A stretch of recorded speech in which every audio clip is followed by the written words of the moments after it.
17 no nitandrema nitandrina Solepaola mivady ny ondry teto Sofidiavana ny alahady 20 Desambra 17 no andro voalohany niarahan'izy menakavokely nivavaka tamin'ireo kristianina teto amin'ny Sofidiavana. Solepaola no mpitandrina fa enina mitondra ny Sofidiavana ary ny sabotsy ny alahady 19 Mey 1917 no nanaovana ny fanokanana any Solepaola mivady mpitandrina teto Sofidiavana. Toy izao fampihinana ny asa sy ny fandaminana nataon'ny mpitandrina Solepaola mivady mba hampandrosoana ny fiangonana Sofidiavana. Nanao izay ampiroborobo ny sambana samihafa ary tsy nitsahatra nanao fampianarana teo anivon'ireo sambana ireny.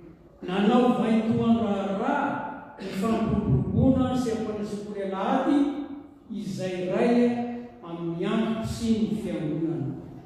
Nanomboka taona 1917 dia tsy latsaky ny 100 isan-taona no noraisina ao mpandray ny fanasana tompo teto Sofidiavana. Nanangana ny kristianina tanora zanany sy ny kristianina tanora zokiny ka nijorono lohahevitra hoe izany no ahafantaran'ny olona rehetra fa mpianatra nareo raha mifankatia. Tsy afa-misaraka ny tanora kristianina sy ny hira sy ny fitendrena ny zava-maneno.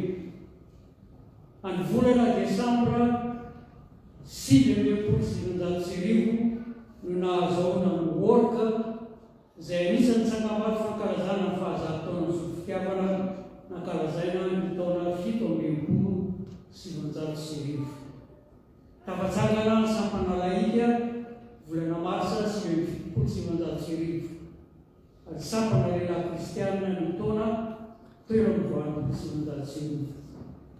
Nataon'ny mpitandrina Solepaola mivady ho zava-dehibe tokoa avy. Ny fanolokoloana ny ankizy sy ny tanora teo amin'ny lafiny ara-panahy kanefa tsy no adononjoa ny fanolokoloana azy ireo teo amin'ny lafiny ara-tsaina ka nanangana ny fampianarana teto amin'ny fiangonana Sofidiavana mba ho fanomanana ireo anara fanadina toy ny BEPC sy ny baka ka ny zanaka Sofidiavana ihany no nampianatra tamin'izany. Ary ankoatra ny keto am-piangonana sy ny anjara adidy amin'ny sekoly protestanta teto Antananarivo dia tsy azo adonoina fa asa lehibe inosahan'ny Sofidiavana momba ny sekoly ao Mahitsy. Ary pastera Solepaola mivady no namorona ny klasy mandry ny Sofidiavana ao Mahitsy. Ary izy mivady ny filohan'ny sekoly ao Mahitsy nandriky ny 13 taona.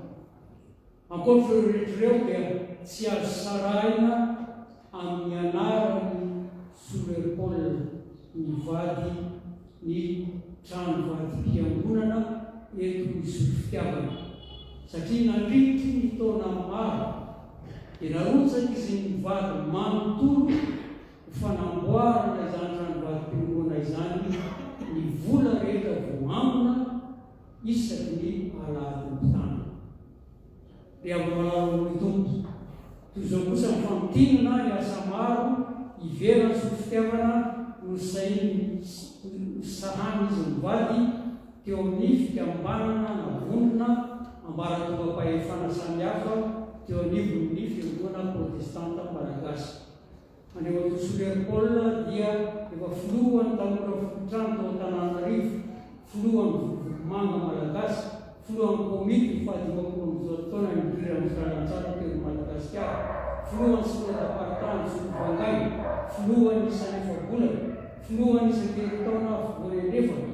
Tanana Solepaola dia mialaitra fobe FJKM raha vao tafatsangana ny FJKM tamin'ny taona 1919 ary nefaka izy ny voafidy ho filohan'ny fivoriam-be synota lehibe FJKM izay mivory isaky ny 9 taona. Efa filo fitahiny vola ny fiangonana protestanta malagasy FFPM koa mitandona soleriavo malalan'ny tompo mariana eto amamarana fa deo anila mitandona soleripôla lavalava ary miara ny farimona tany hatramo faraka tamin'ireo zava fanomponana toreny tompo azy ny valy enefimaniny ramatoa solerboby berize ary izay mivady no nametraka ny fototry ny fifankatiavana izay mbola misy eto sy fitiavana hatramin'izay hatramin'izao miavarano tompo anarivony mahery ny teny fampahirezana sy fijoroana vavolombelona atolotry ny olona anamatoa solerbe Dionysy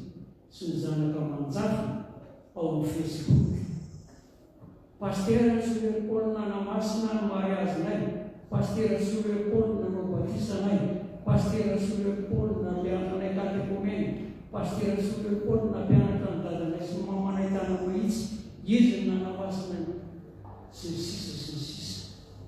Maty namela mamy toy ny tantely pastera Soleripôly efa miady tsara izy nantanteraka fiazakazahana izy mitahiry ny finoana izy hatr'izao dia tehirizina ho azy misatroboninahitra fahamarinana izay omeny tompo tsara maro ho azy ary narefeo avy any an-danitra nanao hoe soaty sambaka ny maty izay maty ao amin'ny tompo hatramin'izao ena ny fanahy fa hitsaraka ny sasarana izy fa niasany manaraka azy.